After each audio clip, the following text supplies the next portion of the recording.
¿Qué tal chicos? ¿Cómo están? Muy buenos días. Estamos hoy en una nueva clase de literatura, ¿sí? Vamos a una nueva clase de literatura. Estamos en la semana 26 ya, tercero de secundaria, como sabes. El tema de hoy es a la vida retirada, ¿sí? Si tú te acuerdas, hemos estado hablando del grandioso Fray Luis de León, ¿sí? Hemos estado hablando acerca de su poesía, hemos estado hablando acerca de su vida. Recuerda que fue profesor de la Universidad de Salamanca, era doctor en astronomía, en filosofía, en teología, en un montón de lenguas también, ¿ya? Sabía griego, latín, ¿ya? Hasta chino mandarín creo, ¿no? No, chino mandarín no sabía, ¿ya? Pues sabía un montón de lenguas, ¿ya? Este grandioso humanista que fue Fray Luis de León, bueno, compuso más de 20 poemas, de los cuales probablemente el más famoso de todos sea A la vida retirada, ¿sí?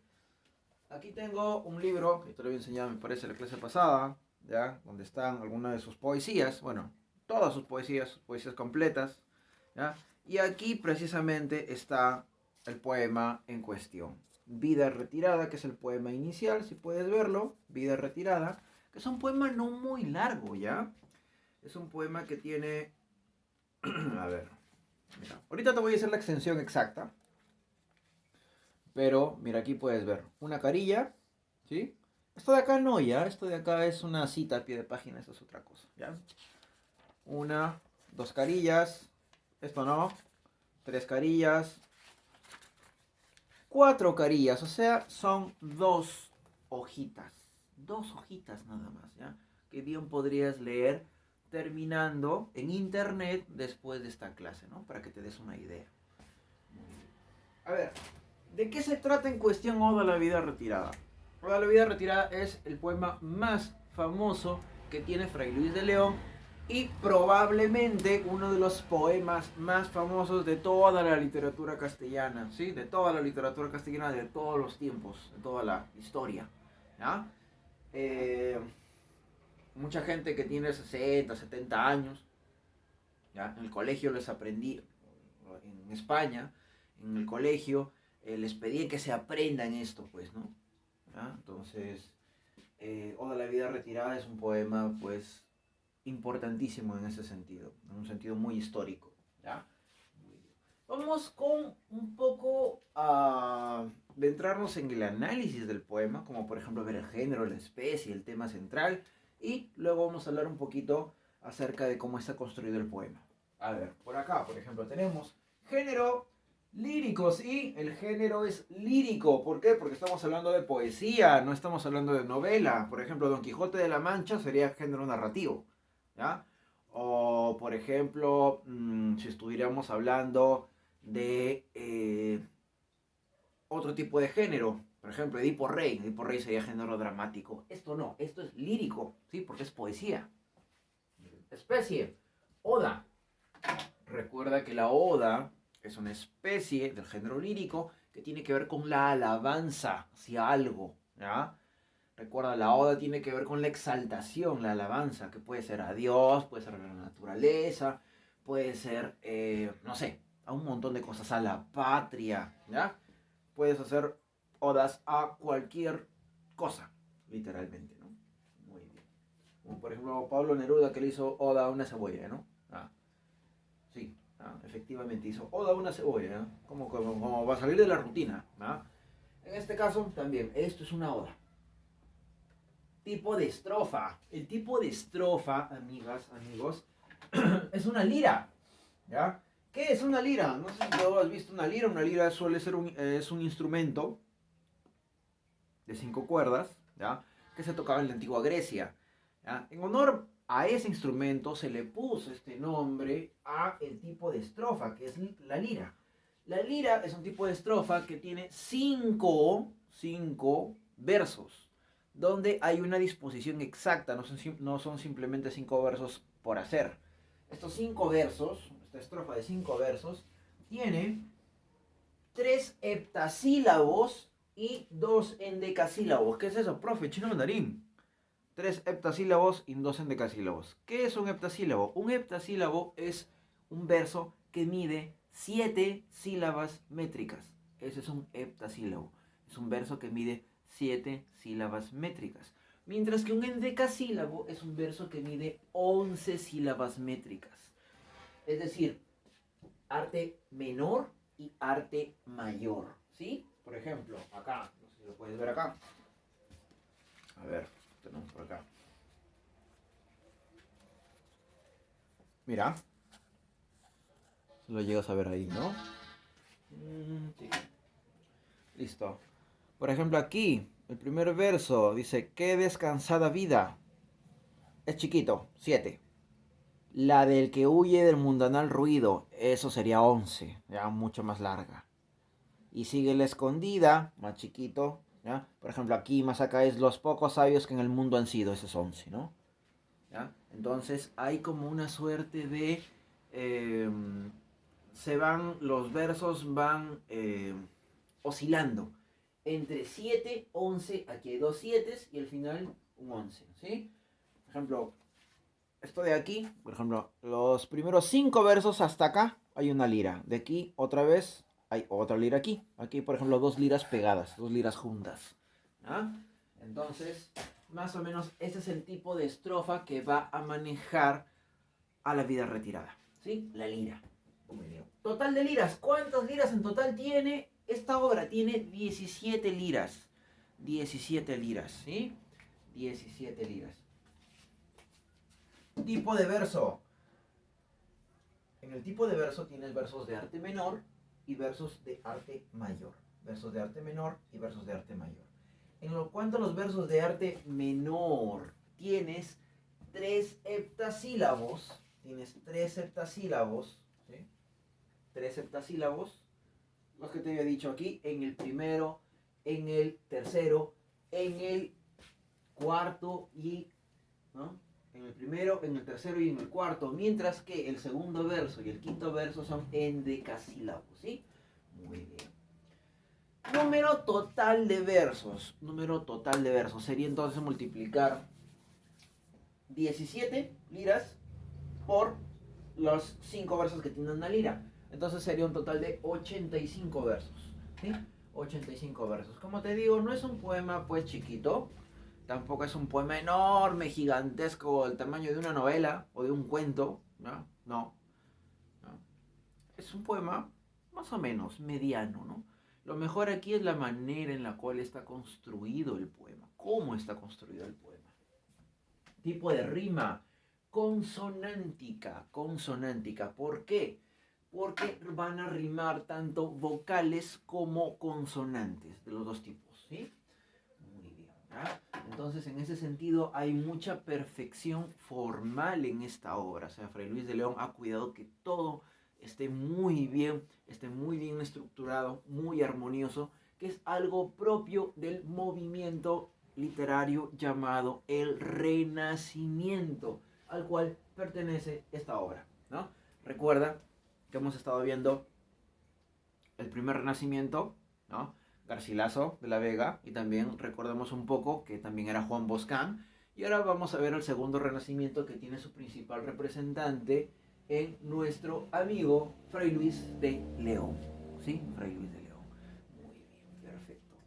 Muy bien, pero recuerda que también estaba Fernando de Herrera, que es llamado también el Divino, ¿no? Pero a él no lo hemos visto tanto, ¿no? Vamos a ver más a Fray Luis de León. Muy bien. Figuras literarias. Figuras literarias. En cuanto a las figuras literarias, tenemos varias aquí, ya no son simplemente las que voy a poner, son un montón. Pero, por ejemplo, tenemos aquí la metáfora. ¿Ya? La metáfora está casi en todos los poemas. ¿Ya? En todos los poemas. Si no hay metáfora, técnicamente es casi imposible que haya un buen poema, un gran poema. ¿Ya? A menos que sea un poema muy chiquito, ¿ya? O algo por el estilo. La metáfora, por ejemplo, en Enturbia el pecho. ¿Ya? Hay unos versos que dicen lo siguiente. Por ejemplo, a ver dónde está. Por aquí. Que no le dice: los pocos sabios que en el mundo han sido, que no le enturbie el pecho de los soberbios grandes el estado, ¿no?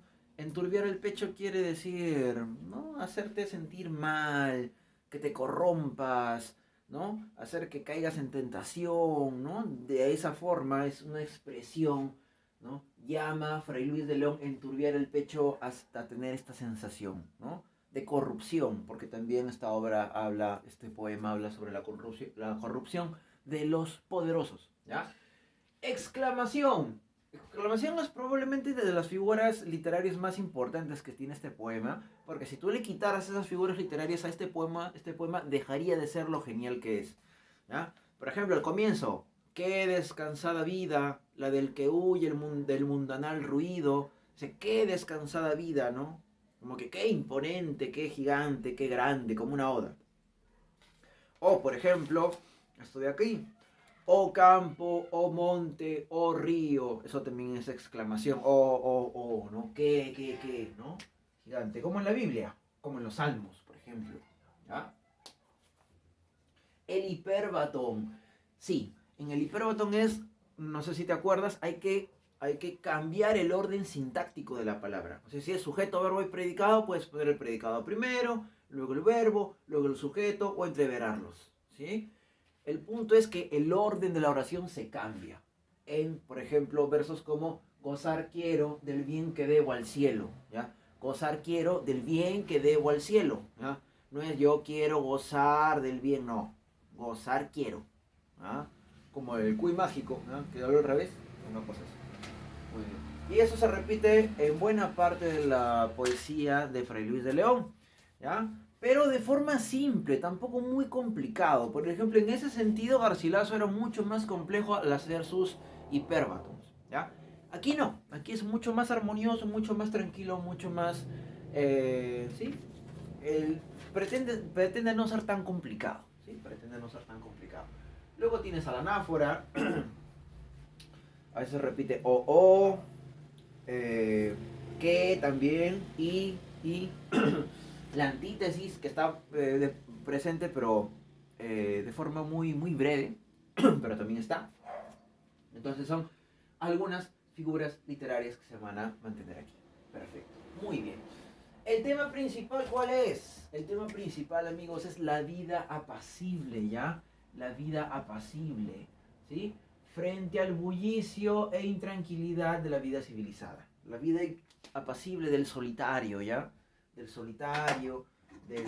Aquí se puede interpretar un montón de cosas. Podría ser el mismo Fray Luis de León, podría ser un campesino, un pastor, ¿ya?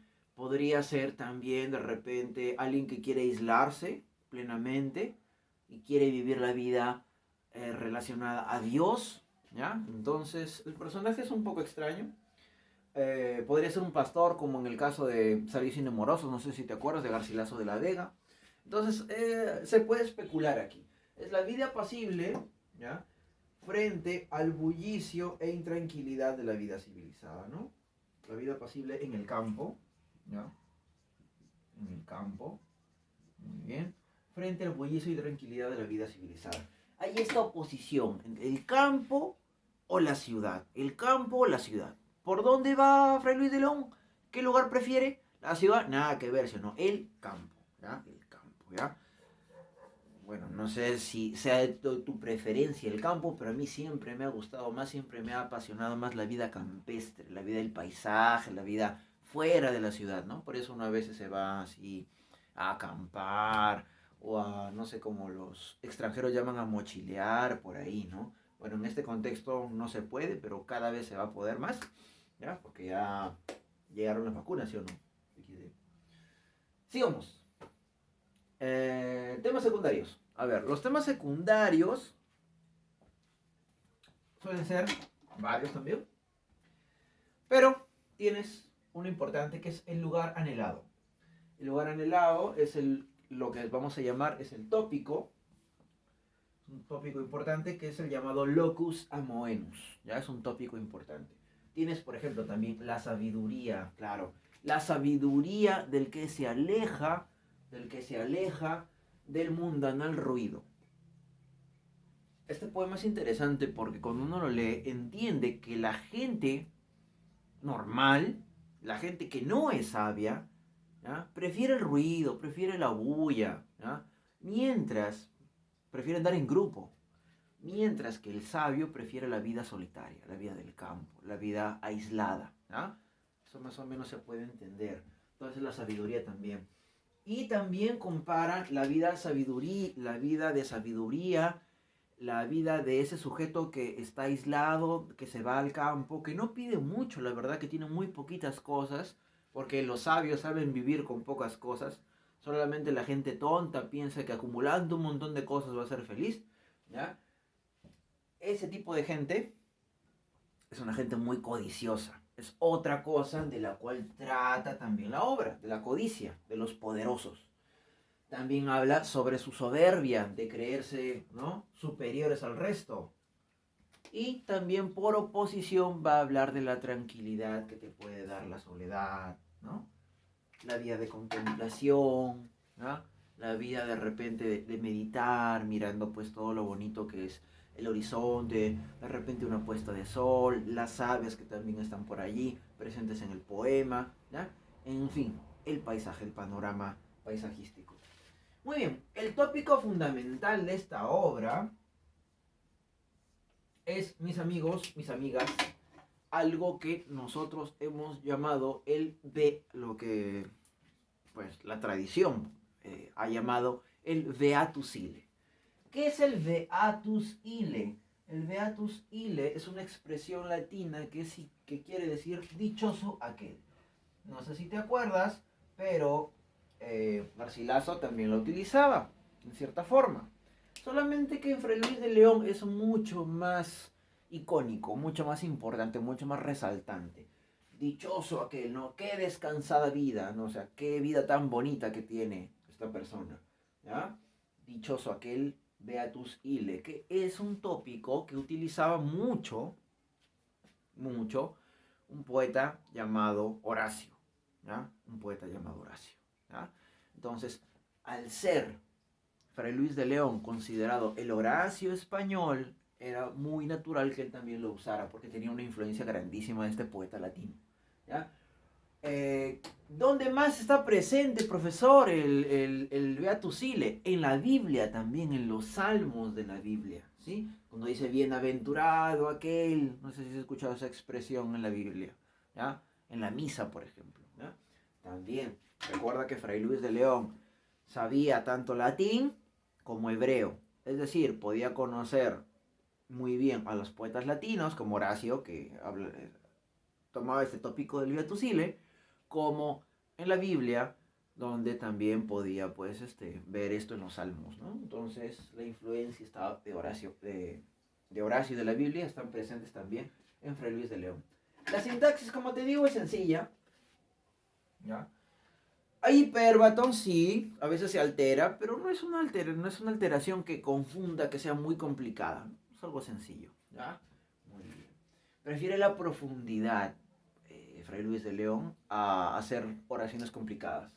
El estilo sentencioso, ¿sí? Busca dar una enseñanza moral, ese es el objetivo, busca enseñar con el poema, ¿no? Por ejemplo, aquí lo que busca a la vida retirada es enseñarte que la vida llena de codicia, la vida que lleva al poder, la vida de acumular cosas no lleva nada, ¿ya? A eso le llama Fray Luis de León el mundano, el ruido del mundo. Lo que quiere Fray Luis de León en este poema es ir por otro camino que no sea ese, ¿ya? Porque de ese camino hay montones, ya se está harto. Porque el sabio siempre escoge el sendero oculto, o sea, el camino oculto, el camino por donde van los grandes genios, que es el camino que está ligado en esta vida, ¿no? La vida retirada, la vida que se va a otro lado, no el lugar típico, sino el campo, ¿no? Eso es. Muy bien. Perfecto, perfecto. Es reflexivo entonces en ese sentido, o sea, es filosófico, ¿sí? Es espiritual. Recuerda pues que Fray Luis de León era profesor de filosofía, era profesor de teología, entonces sabía mucho de estas cosas. Muy bien. Forma horaciana. Horaciana, es decir, influencia de Horacio. Muy bien. Fondo, el espíritu platónico, sí, ¿no? En Fray Luis de León eso es algo muy presente, el espíritu platónico, porque Fray Luis de León, al ser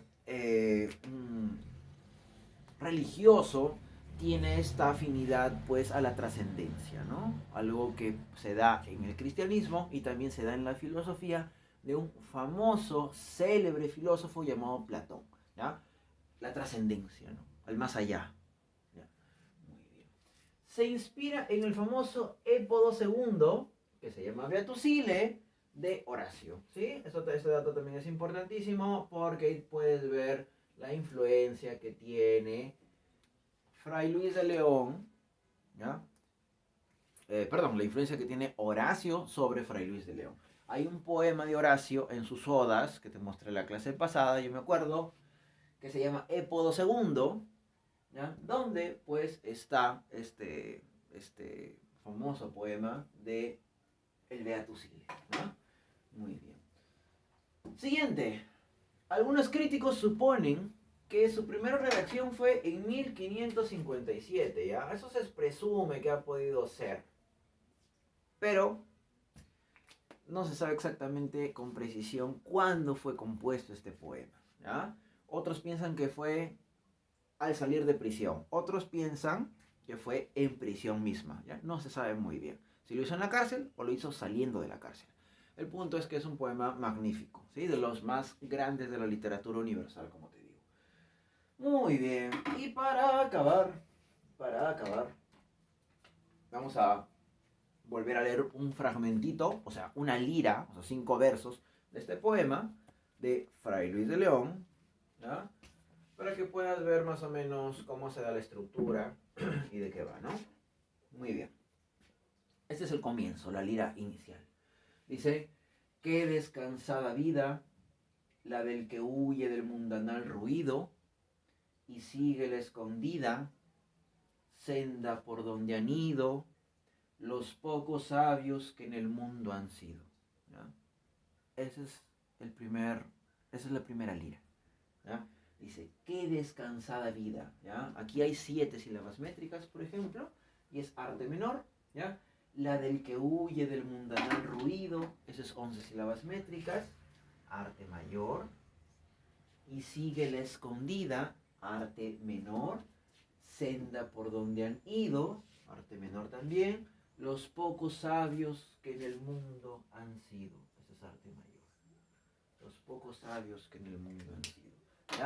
Lo que te estaba hablando hace un momento se reafirma aquí, ¿no? Dice, qué descansada vida, qué tranquila vida, qué tranquilidad, ¿ya? La del que huye del mundanal ruido, la del que se va de ese ruido en el cual está el mundo, la ciudad, ¿no? ¿Ya? Tanto bullicio, se aparta esta persona, qué bien que se aparte, bien por él, dichoso aquel, ¿ya? Ahí tienes el Beatus Ile, ¿no? Y sigue la escondida, y se va por una escondida, ¿qué cosa? Senda, o sea, por un camino escondido, por donde han ido, o sea, por donde otros han pasado también. ¿Quiénes otros? Los pocos sabios que en el mundo han sido. Entonces, como te estoy diciendo, lo que dice, lo que afirma esta lira inicial es que los sabios siempre eligen el camino que es opuesto a la bulla, al ruido, ¿ya?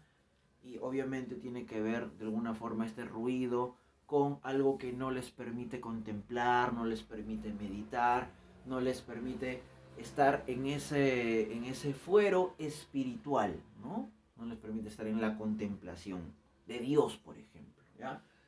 En ese sentido es interesantísimo cómo Fray Luis de León plantea aquí sus ideas y cómo él se asume, ¿no? Como una persona que leía, que se aislaba, ¿ya? Para estar en contemplación, ¿ya? Y aquí lo bonito es que este poema al parecer lo hizo en la cárcel, ¿no? Entonces es como que si en su mente soñara que se aísla de todo, y está bien, pues, ¿no? Porque se está aislando, porque está solo, ¿ya? O sea, el hecho de estar en la cárcel no hace que él se ponga ansioso, no hace que él se ponga triste, porque recuerda que era inocente, ¿no? No hace que él se ponga melancólico ni pesimista, no, sino que escribe un poema para reafirmar el hecho de sentirse bien porque está lejano de aquellos poderosos que lo han encarcelado, ¿no? Muy bien. Entonces, eso sería todo, chicos. Cuídense mucho. Ah, hay una cuestión. Mira acá tú.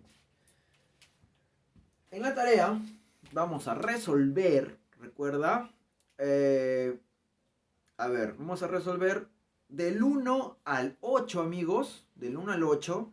La pregunta 9 la vamos a dejar, ¿no? Porque hay una cierta ambigüedad. Vamos a resolver del 1 al 8, la 10 y la 11. Del 1 al 8, la 10 y la 11. La voy a poner en la descripción también, ¿ya? Listo, amigos. Cuídense mucho, amigos, amigas. Chao.